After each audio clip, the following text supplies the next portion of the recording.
Je suis un randonneur de longue date, et au printemps de l'année 2010, j'ai fait un voyage en Bulgarie pour explorer certaines régions dont j'avais entendu parler. J'avais déjà fait un peu de randonnée à travers l'Europe et de l'alpinisme en France, alors j'étais impatient d'ajouter de nouveaux lieux à la liste des endroits que j'avais visités. En particulier, j'avais entendu parler d'une nouvelle province en Bulgarie appelée Montana, qui sera familière à presque tout auditeur des États-Unis. Montana est un mot présent dans plusieurs autres langues à travers le monde et signifie « montagne ». Cette province bulgare est connue pour ses magnifiques paysages montagneux et ses points de vue sereins. Je logeais dans une ville appelée Sofia, la capitale de la Bulgarie. C'est une ville ancienne, située au cœur du désert des Balkans. Les collines vertes ondulantes se transforment à la base des montagnes des Balkans, une imposante muraille de beauté escarpée. La Bulgarie est une nation de durabilité inébranlable, et cette force durable se reflète parfaitement dans la structure monumentale de sa chaîne de montagnes. J'ai passé les premiers jours à simplement me promener dans la ville. Je n'avais jamais été à Sofia auparavant, et je voulais découvrir la culture bulgare. La nourriture était incroyable. J'ai trouvé beaucoup de ragoûts et de pains délicieux qui prétendaient être issus de recettes très anciennes.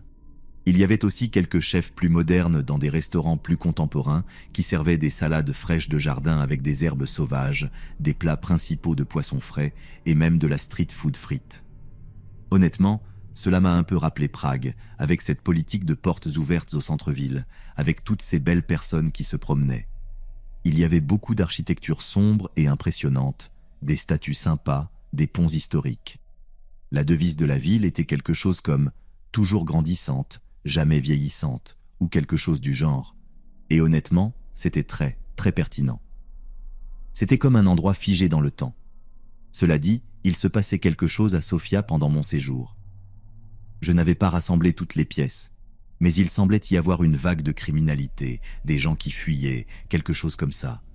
Tout semblait assez contenu, même mentionné dans les journaux locaux, comme si c'était un fardeau constant avec le même groupe de personnes. Je n'y prêtais que très peu d'attention. Quand j'ai commencé à parler aux gens de la région de mon intérêt pour faire de la randonnée dans les montagnes des Balkans, ils m'ont sévèrement montré du doigt et m'ont averti à propos d'une zone qu'il fallait absolument éviter. Ils m'ont dit de ne jamais entrer dans aucune des grottes, peu importe la situation, de ne jamais m'aventurer sous terre. C'était étrange, mais j'avais mes propres théories sur la raison de cette recommandation.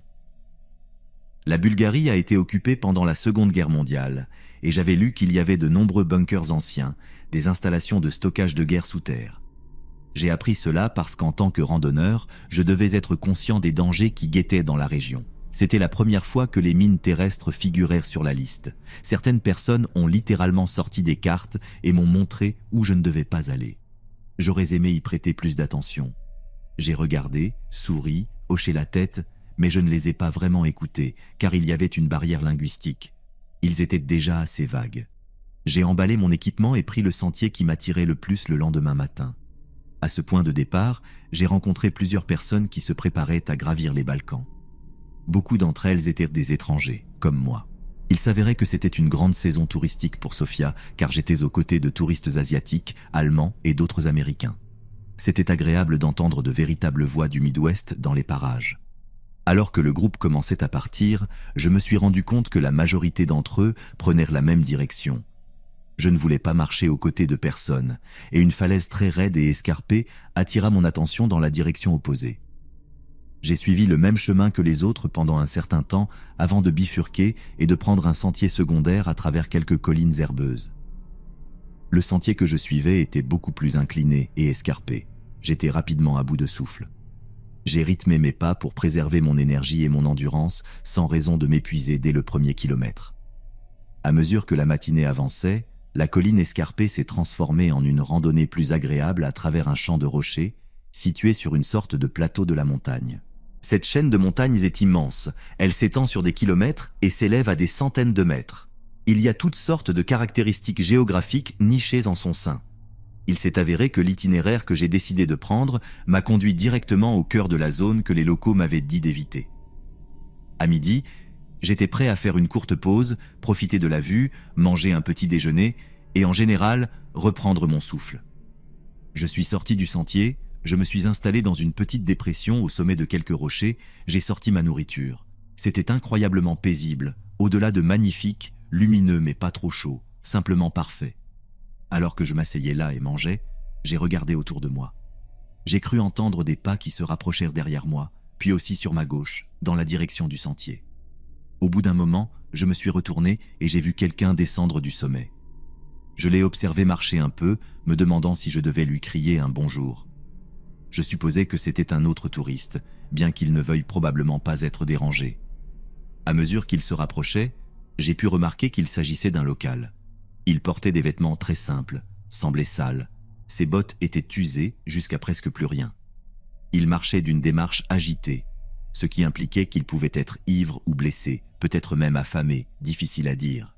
Je sais seulement qu'il marchait de façon étrange. Il a continué à descendre la colline et a disparu. Je n'ai plus pu l'entendre après un moment. Le voir m'a rendu curieux, et si je voulais maintenir un bon rythme et atteindre le sommet, je devais moi-même bouger. J'ai fini de manger, j'ai emballé et j'ai continué à gravir la montagne, dans la direction opposée à celle de l'homme que je venais de voir. Après 1 heure ou 2, j'ai commencé à voir des systèmes de grottes partout, des ouvertures à gauche et à droite. Je me suis rapidement souvenu de tous ces avertissements des anciens. Je me suis rendu compte de l'endroit où j'étais et me suis rappelé de l'homme que j'avais vu. Que faisait-il là, si sale ? Peut-être était-il un spéléologue ou un mineur, ou quelque chose du genre. J'ai continué à grimper jusqu'à ce que le sentier se divise, et pour une raison quelconque, j'ai pu remarquer qu'il y avait un petit détour étroit par lequel cet homme était passé. C'était un sentier très usé, entre quelques rochers. J'ai même pu voir les marques sales sur les rochers, là où quelqu'un posait régulièrement sa main pour naviguer dans le passage. Je me suis retourné et j'ai suivi ce chemin. Il m'a conduit à travers quelques arbres, sur une colline inclinée, jusqu'à ce que je voie une bouche de grotte basse, cachée à la base d'une pente de la montagne. Tout était clairement très fréquenté, avec de nombreuses empreintes et des preuves d'entrée et de sortie régulières. Je me suis approché de la grotte, sachant que l'homme était déjà parti, mais j'avais toujours cette sensation inconfortable d'être observé, ou du moins vu. Je me sentais exposé, à l'air libre. Quoi qu'il en soit, je me suis approché de la grotte et, à ma grande surprise, j'ai trouvé cette zone de feu improvisée, un espace pour dormir avec quelques couvertures, quelques tapis en dessous, même une peau de bête en guise de tapis. Honnêtement, cela semblait accueillant, clairement l'endroit où vivait cet homme. J'avais l'impression d'être en train de fouiner dans un endroit où je n'aurais pas dû être. Il n'y avait rien de vraiment alarmant, mais cela semblait juste déplacé. Il y avait beaucoup de rayons de miel, apparemment récoltés directement de la ruche, stockés dans des pots en verre. Il y en avait beaucoup, cela semblait être la seule source de nourriture de l'homme. Il y avait aussi une chaise faite de bois et de clous au hasard, et dans la chambre du fond, une collection de choses aléatoires, une multitude de lunettes différentes, quelques sacs, des portefeuilles, des chaussures, toutes sortes de choses diverses. Cette partie m'a vraiment effrayé, alors je me suis enfui. Je suis redescendu sur le sentier principal, j'ai décidé de continuer et d'atteindre le sommet, puis j'ai commencé à redescendre la montagne directement vers le point de départ du sentier.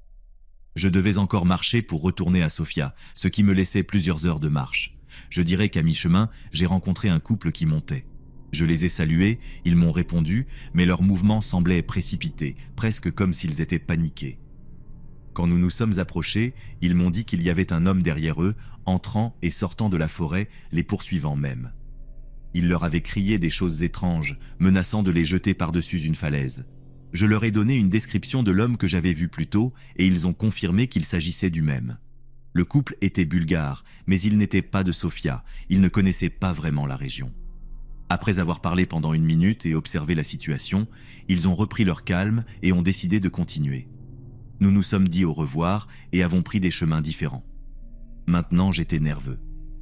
Je suis resté un peu à l'écart du sentier, ce qui s'est avéré être une très bonne idée, car lorsque j'ai atteint une crête, j'ai vu l'homme en bas.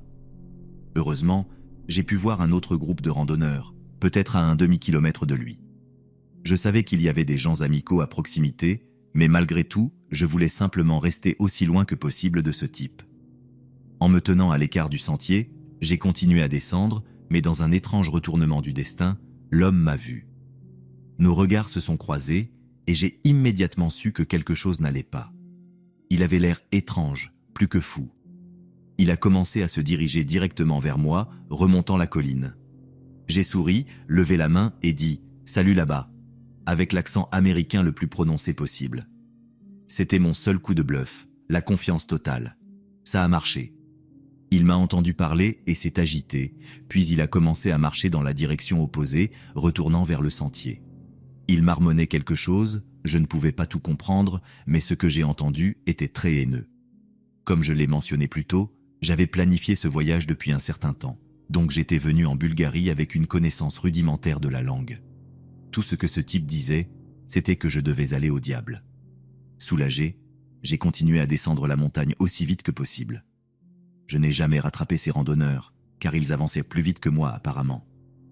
Il semblait que tous ceux qui avaient croisé ce type étaient en mission pour l'éviter également. Pour le reste de mes 10 jours en Bulgarie, je n'ai plus refait de randonnée dans cette zone. Je me suis souvenu de quelque chose que j'avais lu dans les journaux au début, à propos de quelques personnes disparues dans les montagnes. Je n'ai pas pu m'empêcher de me demander si ce type avait quelque chose à voir avec ça.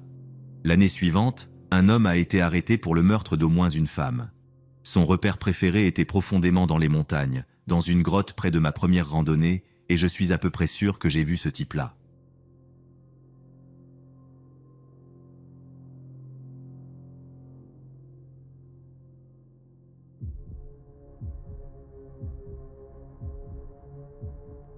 Pour moi, le moment le plus terrifiant que j'ai vécu dans une grotte, c'était lorsque nous avons été surpris par une montée soudaine des eaux et que nous n'étions pas sûrs de pouvoir sortir. Nous explorions ce que je pense être un passage non cartographié d'un système épique, lorsque soudain mon ami a dit que nous devions partir à cause des sons faibles de voitures passant par là. Je lui ai dit que non, que cela ressemblait à des tonnes de chauves-souris en vol, cela devait être une grande salle. Puis il m'a répondu « Non, ça ressemble à un avion qui vole au-dessus de nos têtes. » J'étais sur le point de lui dire « Mon pote, nous sommes au milieu de nulle part. Aucun avion ne vole si près du sol. » Quand mon cœur s'est littéralement arrêté en réalisant ce qui était sur le point d'arriver. Nous explorions un endroit qui, je croyais, n'était pas encore cartographié. Nous espérions trouver une sortie de la grotte à tout moment. Nous avions laissé nos sacs à dos derrière nous lorsque nous avons vu des signes d'une sortie proche. J'ai sauté en mode parcours vers le bas et j'étais sur le point de courir vers cette grande zone de la grotte quand je me suis rendu compte que nous devrions traverser une zone de rampement relativement longue. Nous n'y arriverions pas à temps, nous serions fichus, c'était sûr. Je me suis retourné et j'ai crié « Hé, il faut remonter dans cette grande zone là-haut !» Le grondement de l'eau devenait de plus en plus fort et je savais que nous avions peu de temps, voire aucun. Il y avait une grande salle en forme de dôme plus haut qui était complètement sèche, sans aucun signe d'inondation précédente. Dans mon esprit, cela semblait être l'endroit parfait pour nous mettre à l'abri de ce qui allait arriver. Nous nous sommes déplacés à travers la petite salle, nous nous sommes tortillés dans un tunnel, puis nous avons émergé au point le plus haut au pied d'une salle en forme de dôme. Un instant plus tard, la montée des eaux a commencé à entrer par le haut, et la température a chuté fortement pendant 1 minute. Nous avons vu les niveaux d'eau monter dans la salle, et j'ai prié. J'ai dit à la fille qui était avec moi que je l'aimais, quelque chose que je voulais lui dire depuis longtemps. Après 1 ou 2 minutes passées assis dans une panique impuissante, nous nous sommes rendus compte que l'eau n'allait pas monter davantage. Nous nous sommes rendus compte que l'eau s'écoulait vers l'extérieur. Il n'y avait donc aucun risque d'inondation. C'était exactement comme je l'avais imaginé. Nous pourrions être coincés à cause d'un siphon, et être frappés par la montée des eaux dans une montée ne serait pas si terrible, donc tout allait bien. Nous avons passé une période indéterminée à discuter de comment nous raterions le travail le lendemain, comment les 2 personnes à qui j'avais parlé essaieraient de nous contacter et n'y arriveraient pas, comment un villageois nous avait laissé garer la voiture au milieu de son champ, comment il remarquerait qu'elle était toujours là le lendemain matin, comment l'équipe de secours devrait bientôt rassembler les pièces, comment ils iraient d'abord dans la mauvaise direction dans la grotte parce qu'ils suivraient ce grand chemin évident, puis se rendraient compte que nous avions pris un virage serré vers une nouvelle section, comment nous pourrions boire de l'eau pour survivre. C'était vraiment, vraiment inquiétant de rassembler toutes ces pièces de notre possible mort, là, en temps réel. Le pire, c'était que nous avions laissé nos sacs à dos à l'entrée de la grotte. Nous ne nous attendions pas à ce que l'exploration dure aussi longtemps, ni à ce que cela débouche sur quelque chose d'aussi grand et impressionnant. Nous avions aussi vu des signes indiquant qu'une sortie était proche et que nous montions en général.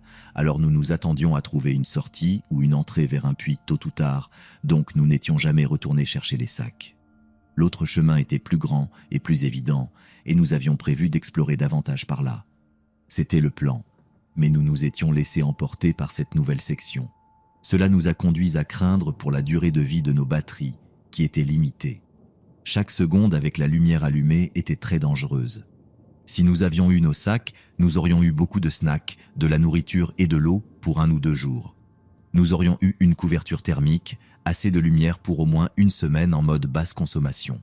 Nous aurions même eu une chaîne de chaussettes et de sous-vêtements si nous avions vraiment été coincés là pendant longtemps.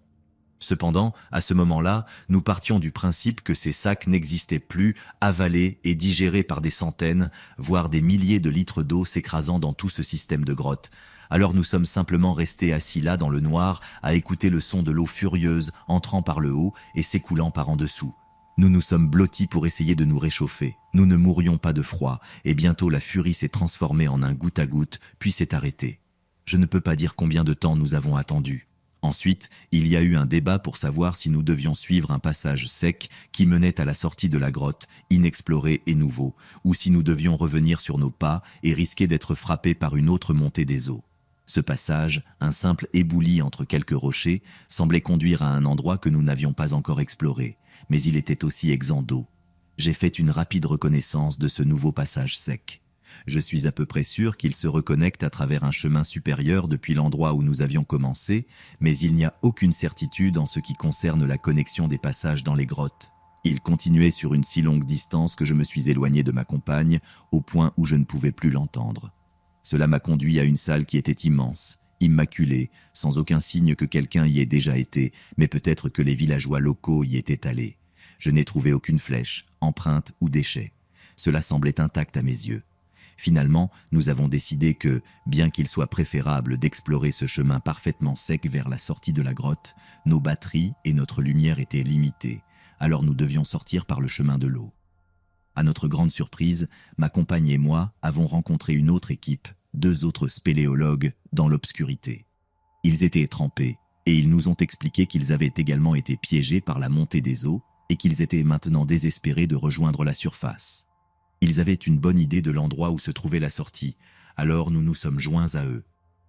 L'un des spéléologues, un homme particulièrement audacieux, s'est porté volontaire pour aller en éclaireur et trouver des zones sûres pendant les montées des eaux. Comme c'était moi qui m'étais rendu compte qu'il s'agissait d'une montée des eaux, je devais aller en dernier pour écouter s'il y avait une autre montée. Le leader avançait en courant ou en se faufilant rapidement dans les passages étroits, trouvait des zones sûres et criait « zone sûre ». La deuxième personne se dépêchait aussi vite que possible jusqu'à la ligne d'eau pour rejoindre la plateforme sûre. Je devais aller en dernier. Le goutte à goutte de l'eau rendait difficile l'écoute d'une autre montée d'eau, mais nous savions que l'eau n'était pas loin. Pendant que nous naviguions dans le système de grottes, nous pouvions entendre d'autres personnes crier à travers les tunnels, voir des lumières au loin, dans les profondeurs de l'abîme, ce qui semblait être à des kilomètres de distance. Il y avait d'autres équipes piégées dans le chaos, certaines d'entre elles avec de l'eau jusqu'au cou. De plus, j'avais vérifié un peu en amont. J'avais vu que l'eau s'écoulait, mais qu'elle sortait par un autre côté. Cela pourrait-il être un autre moyen de reconnecter le passage inférieur humide vers l'extérieur ? Peut-être. Cela signifiait aussi que l'eau avait monté suffisamment pour franchir une barrière que j'avais vue par laquelle l'eau sortait. C'était un mauvais signe, montrant à quel point la pression de l'eau était forte. Si elle nous attrapait ici, il n'y aurait aucun moyen de sortir. Le courant nous emporterait simplement plus profondément sous terre. Nous avons continué avec notre stratégie, avec une peur absolue d'être frappés de plein fouet par une montée des eaux, et alors nous serions emportés dans le Big Boss. Le Big Boss était le tunnel étroit dans lequel nous devions entrer pour atteindre cette nouvelle section non cartographiée de la grotte. Le reste de la grotte était si grand qu'il n'y avait pas à craindre l'eau, tout comme le chemin principal que nous avions prévu d'explorer. Par ce chemin, nous n'étions pas sûrs qu'il y ait un siphon, et d'après nos souvenirs, c'était 5 minutes d'une douloureuse rampe sur des rochers, et bien que ce soit large, ce n'était pas haut, donc une montée des eaux pourrait être très mortelle. Si vous étiez dans le Big Boss et qu'une montée des eaux vous frappait, vous seriez fichu. Pour expliquer ce tunnel correctement, je vais faire une comparaison. Ce serait comme s'allonger et ramper sous votre lit pendant plusieurs centaines de mètres. Ce n'est pas aussi serré qu'un trou de souris, car vous pouvez étendre vos bras dans toutes les directions, mais vous êtes coincé entre 2 plaques de roche distantes d'environ 45 cm. Une fois que nous sommes arrivés au Big Boss, nous nous sommes appuyés sur notre dernier rebord sec et sûr. C'était le grand moment. retourner dans notre salle sûre et attendre les secours ou traverser le Big Boss et retourner dans la grande salle principale que nous savions être suffisamment sûrs. De plus, nos sacs étaient à la sortie du Big Boss. Si nous parvenions à y arriver, nous aurions de l'eau potable, de la nourriture, etc. et une sortie facile de la grotte. C'était bien sûr si les sacs étaient toujours là. Le leader était complètement intrépide face à l'eau. Je ne sais pas s'il avait de l'expérience en eau vive. Moi, oui. Je me suis déjà fait emporter par le courant dans l'océan, j'ai noyé une moto en tout terrain lorsque les niveaux d'eau sont montés, j'ai perdu le contrôle dans un ruisseau en crue. Je crains l'eau, non pas par peur, mais par un profond respect que j'ai pour elle et pour son pouvoir absolu lorsqu'elle décide de frapper. Il y a une réalité terrifiante dans le Big Boss. Si une montée d'eau nous frappait, non seulement nous nous noierions, mais elle nous arracherait la peau, littéralement. La proximité des pierres et la pression de l'eau nous écorcheraient comme un gant en latex. J'ai laissé le leader avancer. Il a décidé de vérifier si le Big Boss était inondé ou non, en prenant le risque d'une montée d'eau qui le forcerait vers le siphon. Si c'était le cas, il s'est faufilé à mi-chemin, a passé le virage, a crié que ce n'était pas siphonné du tout. Il s'est avéré que le Big Boss avait bel et bien une issue et que nous pourrions le faire, à condition de ne pas être frappé par une montée d'eau. Je lui ai crié « Continue !» Je suis retourné plus loin dans la grotte, près de ce dernier rebord sec et sûr. J'ai crié à l'équipe qui attendait de se lancer dans le Big Boss de se taire. J'ai écouté attentivement, le cœur battant fort, retenant mon souffle. « Allons-y, allons-y, allons-y !» ai-je crié, et l'équipe a commencé à se faufiler aussi vite qu'il le pouvait à travers le Big Boss. C'était dégagé, il n'y avait pas de montée d'eau, mais une fois que vous étiez dedans, vous y étiez. Si une montée d'eau vous frappait, mieux valait retenir votre souffle et vous traîner jusqu'à la sortie. Il n'y aurait pas de retour en arrière, la pression vous pousserait encore plus loin à l'intérieur. Ils se sont faufilés, courant dans l'obscurité, puis je les ai rejoints, tous nous poussant à travers cette petite fissure dans la terre. Le rampement pour entrer dans la grotte à cet endroit avait semblé durer une éternité. Les rochers étaient rugueux, brutaux. Au retour, nous étions tous d'accord pour dire qu'il n'y avait pas de temps pour ramper lentement. Nous avions accepté de nous contusionner et de nous couper, car une montée des eaux pourrait ne pas être survivable. J'ai couru aussi vite que j'ai pu vers le Big Boss, et je me suis lancé dedans. J'ai frappé mon corps contre les rochers rugueux et me suis traîné aussi vite que possible. Pendant que je rampais, je pouvais entendre tout le monde devant moi, quand il m'est arrivé quelque chose. Je ne reconnaissais pas les chaussures ni le pantalon de la personne qui était devant moi. Cela m'a donné une sensation étrange. Puis je me suis souvenu que j'avais compté les personnes il y a quelques minutes. 3 personnes étaient repassées devant moi dans le Big Boss, mais il n'était censé y en avoir que 2. Le leader était devant, tu te souviens? Alors, qui diable s'était joint à notre groupe dans l'obscurité sans rien dire? Comme si ma prise de conscience soudaine de leur présence les incitait, cette personne a également commencé à ramper vite, tout comme les autres. Je me suis même retrouvé à rester un peu en arrière. Je me suis efforcé de les rattraper. J'ai découvert que c'était maintenant ma compagne devant moi. Cela n'avait tout simplement aucun sens, mais en raison de la largeur de la fissure, en théorie, on pouvait dépasser quelqu'un en rampant. Pourtant, où diable était-il passé? Une lumière devant moi m'a indiqué que nous étions très proches de la salle et de la sortie. J'aurai bientôt ma réponse. Le leader a crié « On l'a fait !» Je me suis arrêté pour reprendre mon souffle. « Attends, c'est tout ?» Nous avons tous commencé à entrer dans la salle et lorsque j'ai regardé autour de moi, nous n'étions que 4. Celui qui était la 5e personne n'était plus là. J'ai demandé à tout le monde s'ils avaient vu quelqu'un et ils ont secoué la tête comme si j'étais complètement fou. Je me souviens de toutes les équipes que nous avions vues courir dans l'obscurité quand la montée des eaux avait commencé, donc je me suis dit qu'il était possible que quelqu'un se soit joint à nous pendant cette course de panique à travers les tunnels. D'autres m'ont dit que j'avais vécu le syndrome du 3e homme, où tu hallucines la vision d'une personne qui voyage avec toi. Certains affirment aussi que c'est un esprit, peut-être nous aidant à sortir de la grotte. Je ne sais pas si je crois vraiment à ces choses, mais je pense qu'il s'agissait d'une personne dans l'obscurité. Ils avaient des chaussures de randonnée assez modernes pour un fantôme. En entrant, nous avions été si prudents et lents que cela avait semblé prendre 5 à 10 minutes de rampe. Sur le chemin du retour, cela n'avait duré qu'1 ou 2 minutes tout au plus. Ou alors, nous avions battu des records de vitesse de rampe. Je m'en fiche. Quand il faut y aller, il faut y aller. Une fois sortis du Big Boss, nos sacs étaient au même endroit, secs, comme si la grotte ne s'était jamais inondée. Tout était pareil, ce qui était super étrange parce que le Big Boss lui-même avait montré des signes d'inondation. Cette salle aurait dû être balayée. Nous avons simplement pris nos sacs et nous sommes dépêchés de sortir sans poser de questions. Nous sommes sortis de la grotte après notre heure de retour, mais il était déjà tard dans la nuit et nous avons informé tout le monde. Le sauvetage n'aurait probablement pas été mobilisé avant le lendemain matin de toute façon. Nous avons vraiment esquivé une balle. Je pense que je pourrais avoir un trouble de stress post-traumatique non diagnostiqué à cause de cet événement, car des choses comme les cascades et les rivières me font perdre le contrôle, elles me déclenchent des attaques de panique. Parfois, même en montagne, le son du vent me donne l'impression que quelque chose arrive. Cela me donne cette sensation de fatalité. Nous avons commis une série d'erreurs en entrant dans cette section qui ont conduit à cette situation.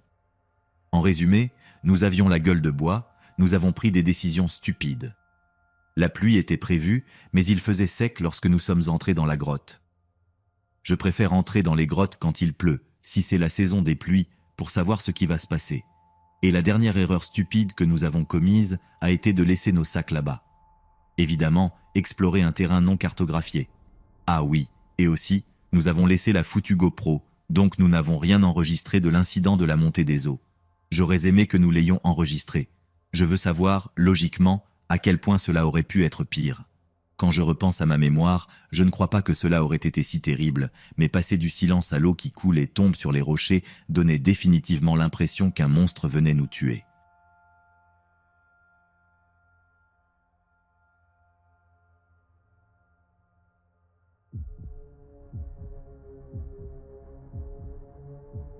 Je fais de la spéléologie comme passe-temps depuis plusieurs années, et, en général, il ne se passe jamais vraiment rien de terrifiant. Cependant, j'ai été dans certaines situations dangereuses qui m'ont laissé à me demander si j'étais sain d'esprit ou si ceux qui m'entouraient l'étaient. Très peu de personnes ont eu des rencontres avec quelque chose de traditionnellement effrayant. Il n'y a pas beaucoup de fous ou de tueurs en série au fond du sous-sol, aucune chance de se faire kidnapper. Le danger principal réside dans le fait de tomber, de rester coincé ou même de devenir un peu fou. J'ai vu plus d'une personne perdre la tête à plus d'1,5 km sous terre. J'avais l'habitude de faire de la spéléologie avec un groupe de personnes du club de notre université, mais cela faisait déjà quelques années que j'avais quitté l'université et je faisais à peu près mon propre truc.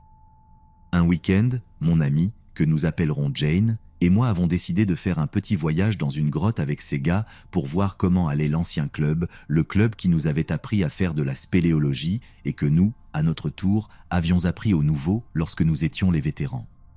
C'était un cycle naturel plutôt génial de pouvoir revenir à l'unité d'origine qui m'avait initié.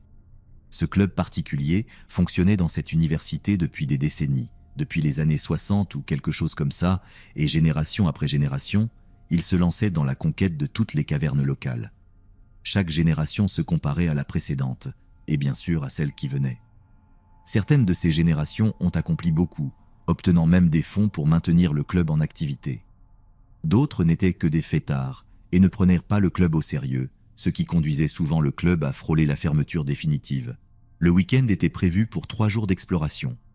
Nous sommes arrivés et avons installé un camp de base commun.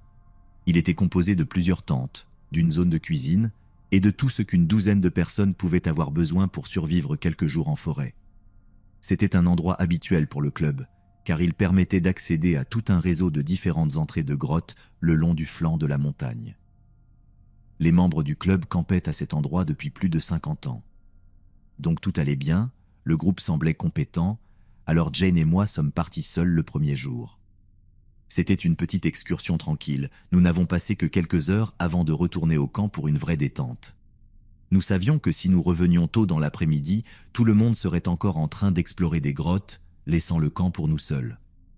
Nous aimons lire, nous masser le dos et faire toutes sortes de choses relaxantes. C'est la moitié du plaisir, après avoir épuisé ton corps sous terre. Eh bien, à notre grande surprise, l'après-midi s'est transformé en soirée et personne n'était revenu au camp. Ce n'est qu'après que le soleil se soit complètement couché que nous avons vu leurs lampes vaciller à travers la forêt. Ils riaient, discutaient, de bonne humeur en arrivant au camp. Nous les avons accueillis et leur avons montré que nous avions allumé un petit feu de camp et préparé le dîner. Le groupe a expliqué qu'ils ne faisaient que revenir pour se ravitailler avant de se diriger vers une autre grotte.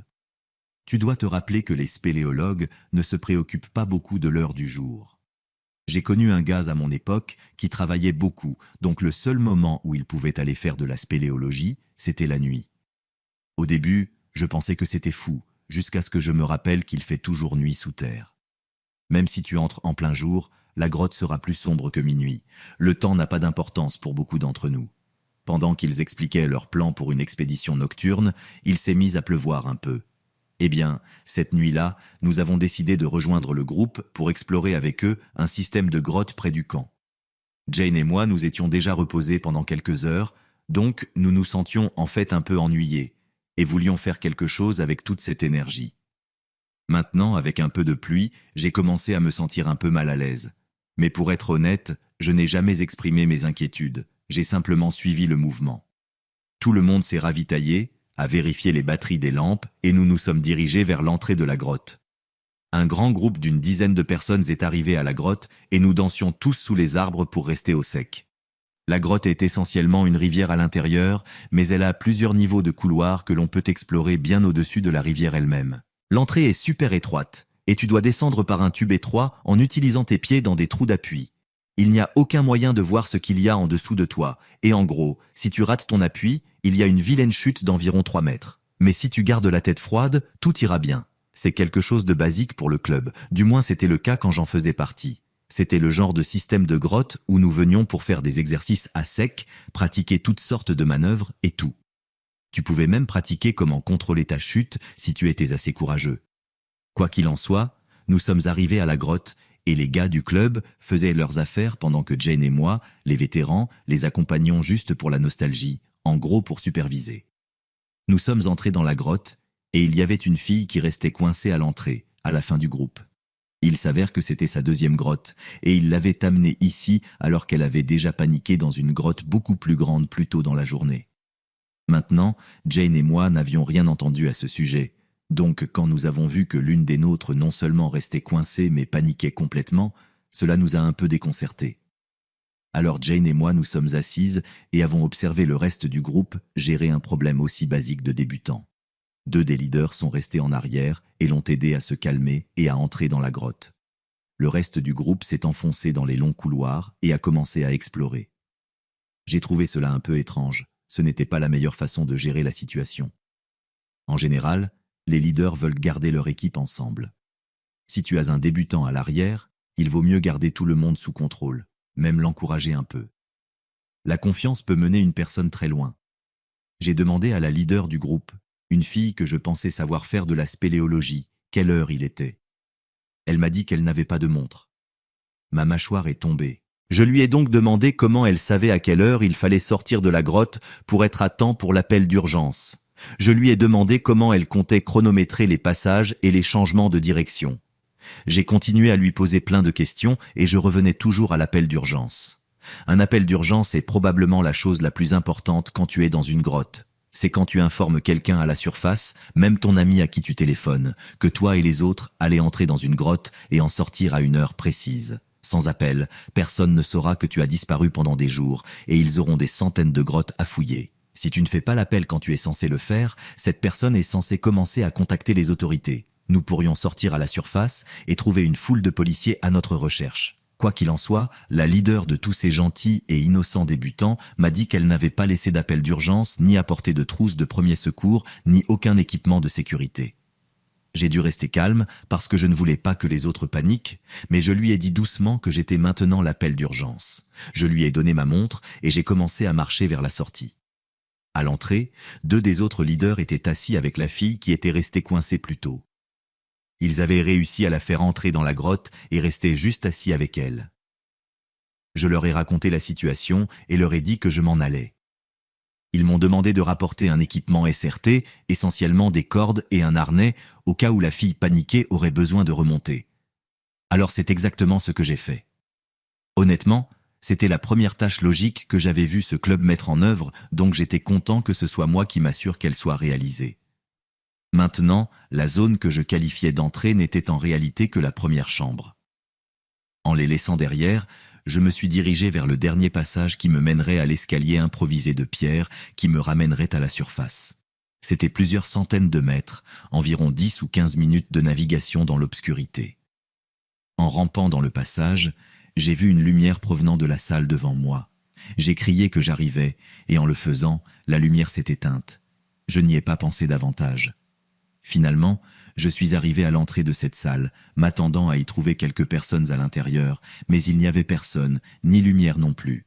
Ce que j'avais vu plus tôt, soit s'était éteint, soit était parti dans l'autre direction, ou bien c'était simplement un produit de mon imagination. En tant que spéléologue expérimenté, je savais qu'avec la situation stressante que nous avions, il était possible que je voie des choses. Mais en traversant cette salle, je pouvais littéralement entendre quelqu'un d'autre là-bas. Je pouvais les entendre bouger le long du mur le plus éloigné, traînant les pieds, les mains frappant la roche. Au lieu de les éclairer avec ma lampe torche, j'ai allumé ma lampe frontale, et, à ma grande surprise, il n'y avait toujours personne là. Ce que j'ai vu cependant, c'était une petite fissure dans le mur, suffisamment grande pour que quelqu'un puisse y passer. Honnêtement, en tous mes années d'exploration dans cette zone, je n'avais jamais remarqué cette fissure dans le mur. Elle était très sombre et très subtile dans son emplacement. Encore une fois, j'ai simplement supposé qu'il y avait une autre équipe qui nous était inconnue et qui vivait sa propre aventure. J'ai continué, je suis sorti de la grotte et je me suis dirigé vers le camp. Je suis revenu sans problème et j'ai commencé à rassembler les fournitures que je pensais que l'équipe pourrait avoir besoin. À mon horreur, j'ai découvert que l'équipement que les leaders avaient apporté était le strict minimum. S'ils s'étaient retrouvés dans une situation vraiment grave, ils seraient morts, et je le dis très sérieusement. En réalisant que je devais apporter quelque chose en plus à l'équipe, j'ai commencé à chercher ce que je pouvais trouver. J'ai en fait trouvé un peu d'équipement supplémentaire dans le sac à dos de Jane. C'était une chance incroyable. Un moment plus tard, je suis retourné avec l'équipement qu'ils n'avaient pas et que j'avais dû emprunter à d'autres spéléologues qui, par chance, étaient près de notre camp. Ils étaient ravis de me prêter l'équipement SRT, car ils étaient déconcertés par l'état de mon équipement. Je leur ai expliqué que je l'utiliserais correctement et que je le rendrais dès le matin. L'équipe s'est proposée de m'accompagner pour aider à l'extraction, mais pour une raison quelconque, je les ai refusés. Je pense qu'avec le recul, je ne voulais tout simplement pas que quelqu'un d'autre soit impliqué dans un tel désastre.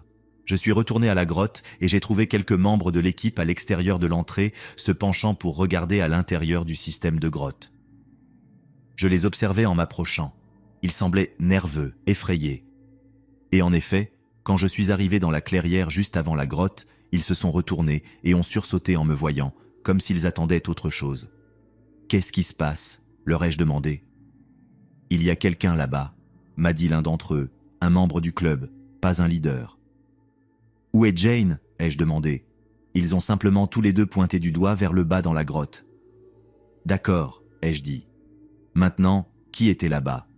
C'est à ce moment-là que tous deux ont commencé à paniquer.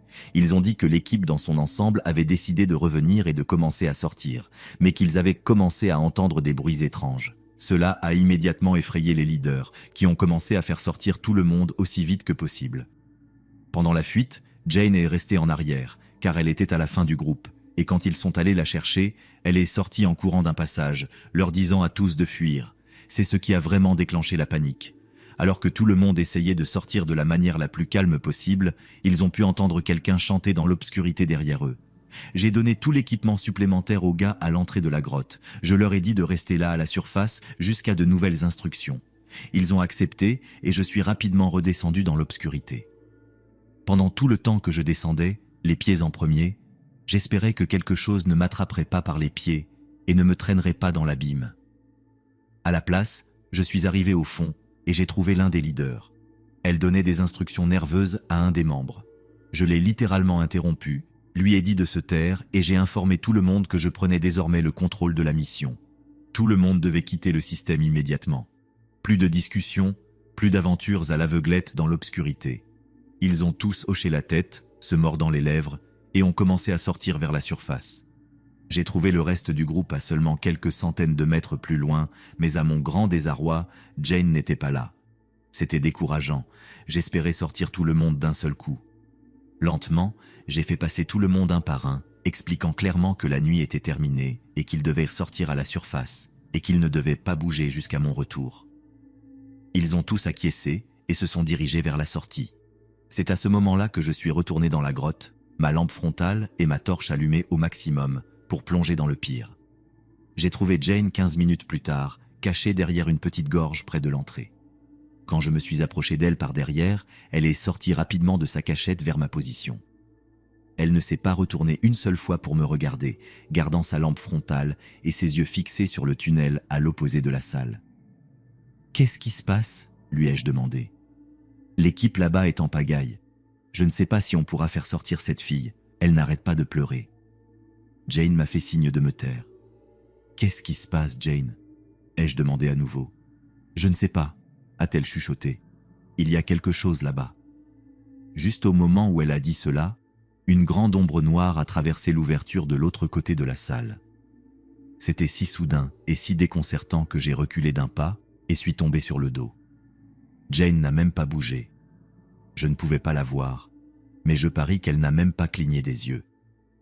Quoi que ce soit, cette chose l'observait depuis un certain temps. « Je te jure, » murmura-t-elle, « qu'il n'a pas de visage. » Je me suis levé rapidement et j'ai pris Jane par l'épaule, la guidant vers le tunnel. Cela a brisé ce qui ressemblait à un sort. Elle a commencé à marcher seule, accélérant finalement le pas pour mettre de la distance entre nous et cette ombre. Quand je me suis retourné, j'ai vu qu'elle entrait dans la salle où Jane se trouvait.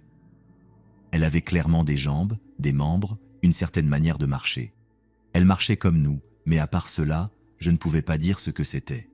Elle était suffisamment grande pour que je la considère humaine. Nous avons accéléré de plus en plus jusqu'à ce que nous atteignions la dernière salle où nous avons trouvé certains des membres du club et ses 2 leaders. Nous leur avons demandé quel était le problème, pourquoi ils étaient toujours là en bas. Le leader a expliqué qu'il y avait une autre situation. Tout le monde avait réussi à sortir, mais bien sûr, la fille paniquée était à nouveau restée coincée, et avec les 2 leaders bloqués en dessous d'elle, elle obstruait la sortie. Ils l'ont attachée à une ancre et ont essayé de la sécuriser avec une corde au cas où elle tomberait, mais elle était vraiment coincée. C'est alors que j'ai appris la nouvelle des autres. La grotte commençait à se remplir en raison de la pluie. Cela m'a en fait un peu soulagé, car quoi que ce soit que Jane ait vu là-bas, maintenant, elle devait faire face à l'eau qui montait. Et franchement, j'espérais que ce qu'elle avait vu se noirait. Après ce qui a semblé une éternité de paroles douces à la fille paniquée, lui disant qu'elle s'en sortait bien alors qu'ils essayaient de la sortir, la vérité était que la situation empirait de plus en plus. À ce moment-là, je me suis énervé. Je lui ai crié qu'elle devait se calmer, sortir de cette fichue grotte parce que nous étions tous coincés derrière elle.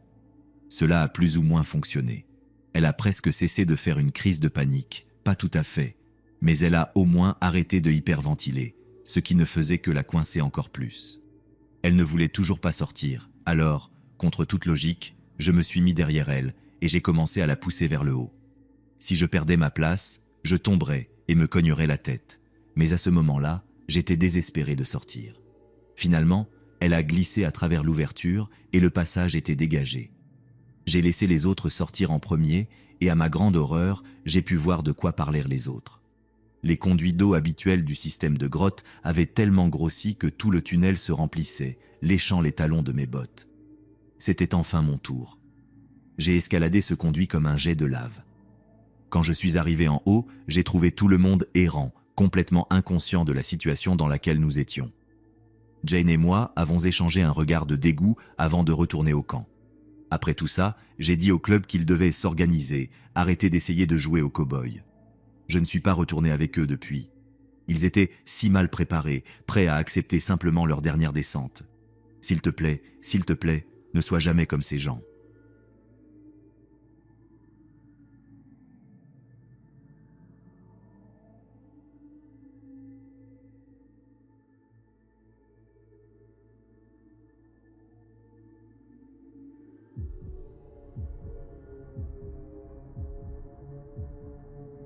La Caraïbe possède plus de trous bleus que n'importe quel autre endroit au monde. La plus grande concentration de trous bleus se trouve à Andros, la plus grande île des Bahamas. Malheureusement, bien que les trous bleus soient le saint Graal pour les plongeurs, ils sont également mortels. Les trous bleus sont des gouffres composés de roches carbonatées qui se sont lentement développées au fil des ans. Ils n'ont pas de système de drainage externe naturel. À l'entrée d'un trou bleu, on peut observer la vie marine, mais plus on s'enfonce profondément, la vie disparaît et du sulfure d'hydrogène toxique se trouve sous le trou. Cette condition est appelée anoxique car elle manque d'oxygène et de vie. En conséquence, même envoyer des sous-marins n'est pas une option viable. Le manque d'expérience dans les tunnels sous-marins augmente les risques de décès, car ils sont profonds et difficiles à articuler. Cela demande une formation intense. Même les plongeurs les plus techniques peuvent se retrouver dans des situations dangereuses où ils sont confrontés au problème de la narcose à l'azote, qui vous fait lentement perdre conscience de votre environnement et de vos sens. Le trou bleu de Four-Sharks est un trou bleu en haute mer, à l'intérieur de la barrière de corail, le long d'une ligne de faille aux Bahamas. L'entrée est un bassin entouré de corail qui s'ouvre sur l'une des plus grandes cavernes des Bahamas. La première chambre, longue de 70 mètres et large de 19 mètres 80, connue sous le nom de caverne Calique, s'étend jusqu'à 59, presque 60 mètres de profondeur. À l'extrémité la plus éloignée de la caverne, une fissure étroite à 41 mètres de profondeur descend dans un passage étroit de profondeur inconnue. Il est fortement recommandé qu'aucun plongeur ne s'aventure dans ce passage. Si vous décidez d'y entrer, la seule façon de le faire serait de porter les bouteilles sur les côtés, car le passage est si étroit. En général, les plongeurs portent les bouteilles sur le dos lorsqu'ils plongent. Le passage latéral nécessite une navigation parfaite pour éviter les parois tranchantes de la fissure. On dit qu'après avoir traversé la fissure, vous entrerez dans une immense caverne avec des vues comme nulle part ailleurs sur cette planète.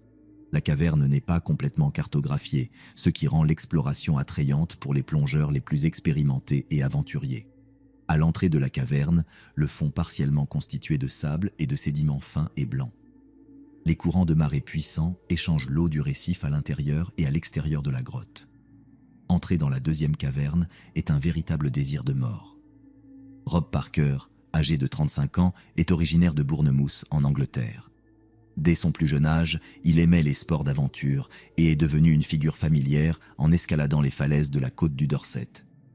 Il a ensuite déménagé à Bristol, à proximité des grottes de Mendip. À un âge relativement jeune, il s'est imposé comme l'un des meilleurs explorateurs de grottes et grimpeurs du pays. Il a commencé à s'intéresser à la plongée en grotte après avoir entendu parler des aventures de ses amis plongeurs lors de leur voyage. Si l'un des amis de Rob faisait quelque chose qui semblait être un défi, on pouvait compter sur Rob pour les surpasser. Il était extrêmement compétitif. Il a cherché un mentor et s'est rapidement lié à une légende de la plongée en grotte nommée Martin Farr. Rob a été présenté au complexe de grottes de Wooké en soutenant une série d'explorations réalisées par son mentor en plongée de grotte, Martin Farr. Il avait une énergie inépuisable. Si on disait à Rob que quelque chose n'était pas possible, il faisait tout son possible pour trouver un moyen de le réaliser. En 1984, la soif d'aventure de Rob l'a conduit au Mexique pour travailler avec l'un des meilleurs plongeurs de grottes américains, Bill Stone. Ils se sont rapidement entendus et leur nature compétitive les a aidés à construire une solide relation. L'année suivante, Stone s'est rendu au Royaume-Uni pour agir en tant que plongeur de soutien et conseiller technique pour les explorations de Rob aux limites du système de Wooké. Rob a entrepris de nombreux projets chez lui et à l'étranger, explorant des grottes tant au-dessus qu'en dessous de l'eau. Il a joué un rôle principal dans des explorations allant des trous bleus des Bahamas aux grottes inexplorées de Chine, et sa réputation a rapidement grandi en tant que l'un des meilleurs spéléologues du monde. Rob a également été transporté par avion militaire vers plusieurs pays pour aider lors de sauvetages et de récupération.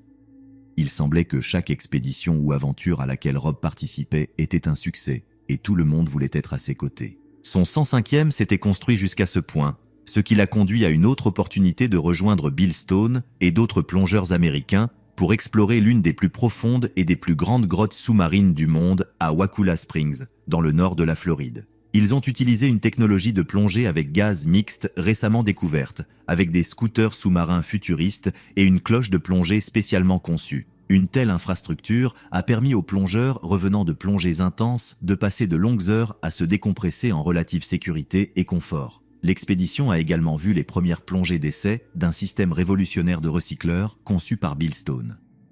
Similaire aux techniques utilisées par les astronautes, il permettait aux plongeurs de rester sous l'eau jusqu'à 24 heures d'affilée. Rob a toujours été ingénieux pour trouver des moyens non orthodoxes de survivre entre les expéditions. Par exemple, il construisait souvent des meubles pour ses hôtes étrangers afin de gagner de l'argent et de pouvoir acheter un billet de retour en Angleterre. D'autres légendes de la communauté ont commencé à reconnaître le talent croissant de Rob. Sheikh Exley a un jour dit à Leo Dickinson que Si Rob avait vécu en Floride plutôt qu'en Angleterre, il aurait atteint le statut de meilleur explorateur de grottes sous-marines au monde. Rob a rapidement rencontré le succès dans la plongée en grotte et l'exploration, mais il commençait à se sentir quelque peu épuisé. Il avait des maux de tête et avait du mal à se concentrer sur des tâches simples. Rob a décidé que le mieux était de changer les choses et de se lancer dans de nouveaux projets.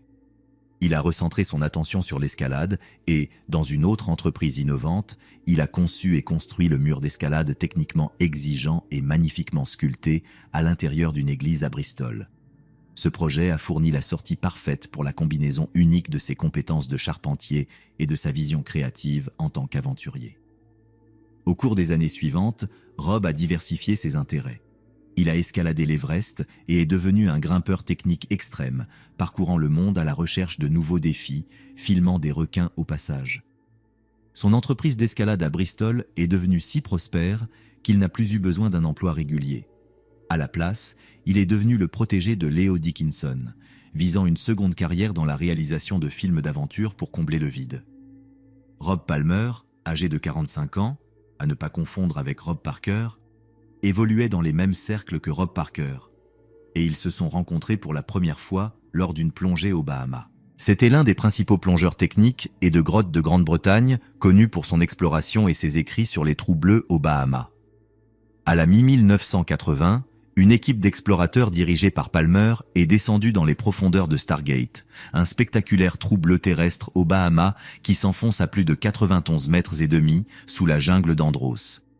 Palmer a exploré Stargate à plusieurs reprises et, en 1995, il a découvert un canoë indien qui serait vieux de plusieurs centaines d'années. Il a remis cet artefact au département des archives à Nassau. Dans un autre trou bleu terrestre qu'il a nommé Sanctuary, Palmer a découvert des ossements indiens datant d'au moins 500 ans. Palmer a également trouvé un poisson de grotte aveugle et sans pigmentation, connu sous le nom de Lucifuga. Palmer a été engagé pour aider à filmer une émission de télévision allemande sur les trous bleus d'Andros. Il était très enthousiaste à l'idée de cette expérience. Quelques semaines avant le début du tournage, Rob Palmer a assisté à une conférence de plongée technique à Hurghada, en Égypte. Un mur marin a été mentionné lors de la conférence et Rob voulait vraiment l'explorer. Cela le fascinait, alors ils ont planifié de le faire.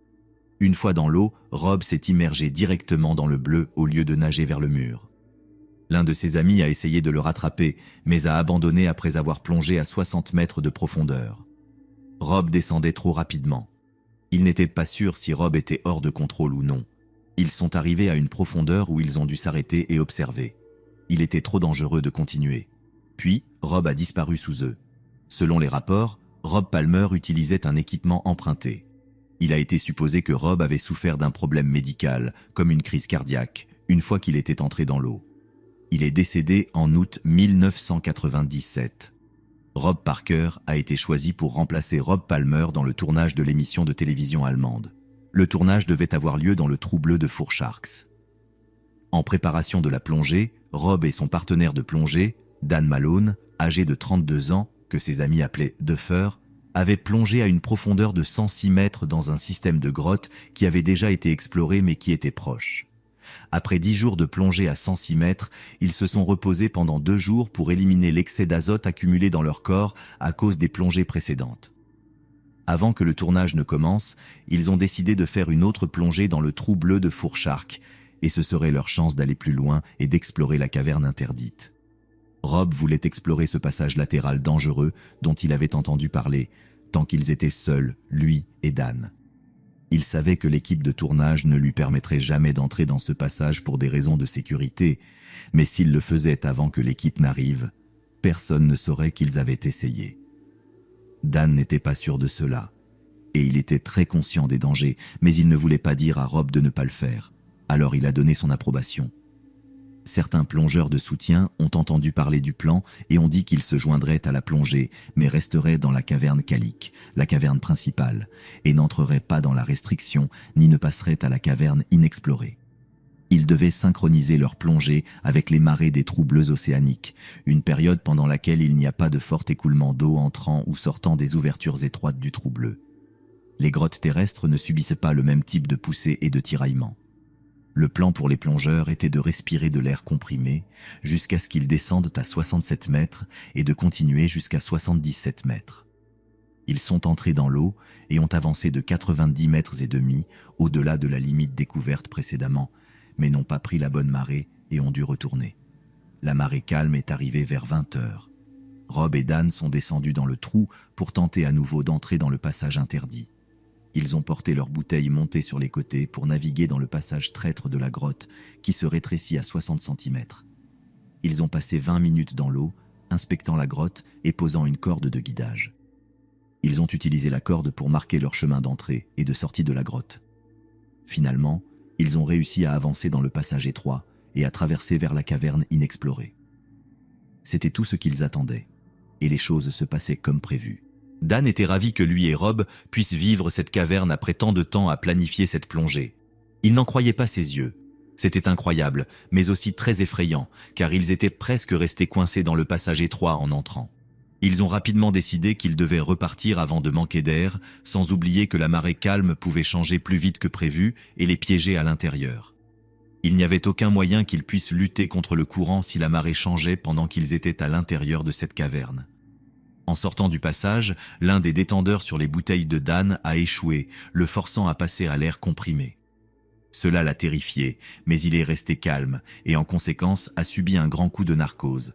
C'était comme boire un pack de 12 bières en 2 secondes. Le coup a lentement disparu à mesure qu'il continuait à traverser le passage et Dan a commencé à se sentir à nouveau normal. Dan a remarqué que Rob lui faisait des signes, mais il semblait que Rob était en difficulté. Puis, Rob a tourné la tête et a continué à nager comme si tout allait bien. Cette action a mis Dan mal à l'aise, mais la seule chose qu'il pouvait faire était de nager avec Rob pour sortir. Ils ont ensuite nagé vers le passage en suivant la corde de guidage. Dan était devant et Rob juste derrière lui. À ce moment-là, Dan a réalisé que Rob avait arrêté de bouger ses palmes. Rob a commencé à descendre dans l'eau, ce qui a horrifié Dan. Il plongeait en piqué. Il a fallu à Dan entre 9 et 12 mètres pour atteindre Rob et stopper sa descente. Il l'a attrapé par la cheville gauche, l'a remonté et a commencé à nager avec lui. Malheureusement, pendant que tout cela se passait, Dan a perdu ses 2 palmes. Dan pensait que Rob respirait parce que des bulles sortaient de son détendeur, mais il n'en était pas vraiment sûr. Rob ne bougeait pas dans l'eau, alors Dan a nagé avec lui jusqu'au passage étroit. Juste au moment où Dan se demandait comment il réussirait à faire passer Rob par la restriction, Rob a semblé reprendre conscience. Le fait que Rob soit à nouveau conscient était un miracle, et Dan ne pouvait pas croire ce qu'il voyait. Rob s'est réveillé et a commencé à bouger ses palmes au même rythme qu'avant, alors Dan l'a simplement lâché. Dan était tellement heureux que Rob soit réveillé et bouge à nouveau normalement. Il a regardé son manomètre et a vu qu'il lui restait très peu d'air dans sa bouteille. Il était inquiet, mais pas paniqué, car lui et Rob avaient laissé des bouteilles de rechange de l'autre côté du passage. Finalement, ils sont entrés dans le passage. Dan a nagé sous la corde de guidage et est passé par le centre, et Rob était au-dessus. Le courant dans le passage rendait la nage difficile. Chaque instant semblait plus difficile que le précédent. À un moment donné, le courant est devenu si fort que Dan a dû commencer à utiliser la corde de guidage pour se traîner dans le passage. Ses mains s'accrochaient de toute leur force, car il sentait que, s'il lâchait prise, il serait emporté en arrière vers la caverne. Les parois du passage n'étaient pas uniformes et ils ont dû se mettre de côté pour faire passer les bouteilles. Rob se battait aussi, mais il a réussi à rester près de Dan. Dan a traversé le passage étroit et a attrapé une des bouteilles d'air de rechange qu'ils avaient laissées de l'autre côté du passage pour la décompression. Dan a ressenti un immense soulagement en atteignant la bouteille d'air, car sa bouteille d'air était presque vide à ce moment-là. Si Dan avait passé plus de temps à essayer de traverser cette restriction, son air se serait épuisé et il se serait noyé. Il a allumé sa bouteille d'air et a pris quelques respirations. Une immense sensation de soulagement l'a envahi. Dan s'est retourné et a regardé vers le passage avec sa lampe torche et il s'est rendu compte que Rob n'était plus à côté de lui. Si Rob avait éclairé son chemin, il l'aurait vu. La terreur a envahi Dan alors qu'il agitait frénétiquement sa lampe torche pour attirer l'attention des plongeurs de soutien dans la caverne principale. Finalement, Dan a attiré l'attention du plongeur de soutien Tom qui nageait dans la caverne principale. Dan a fait des signaux manuels indiquant que Rob avait disparu. Dan, qui mesurait 1,94 m et pesait 95 kg, a dit qu'il n'y avait aucun moyen pour lui de retourner dans la fissure étroite pour sauver Rob. Dan ne pouvait pas utiliser cette bouteille de décompression qui contenait un mélange de gaz différents pour aller chercher Rob, car le gaz deviendrait toxique sous les 36,5 mètres. À ce moment-là, le plongeur de soutien Tom manquait également d'air et n'avait pas suffisamment d'expérience pour traverser cette restriction, retrouver Rob et le ramener. Essayer de faire passer Rob par la restriction avec 3 bouteilles d'air aurait été une condamnation à mort. Dan pensait qu'il vivait un cauchemar et essayait de s'assurer que tout cela était bien réel. Dan a passé 3 heures en décompression après sa plongée et a repassé tous les scénarios dans sa tête. Il s'est rendu compte que Rob n'avait peut-être pas été conscient lorsqu'il a repris conscience et a commencé à nager. Cela devait être une fonction motrice. Dan était mentalement abasourdi quand il est remonté à la surface à 2 heures du matin. Il est remonté sur le bateau de plongée et a raconté à l'ami de Rob et à l'équipe de télévision allemande ce qui s'était passé. Rob était mort et ne reviendrait pas. L'amie de Rob, Steffi, la veuve de Ron Palmer, qui s'était jointe à l'expédition, elle avait espéré que son mari la dirigerait, était furieuse que personne ne lui ait dit plus tôt ce qui s'était passé. Elle a dit qu'elle aurait pu être dans cette fissure en 15 minutes et sauver sa vie, mais on ne lui en a pas donné l'occasion.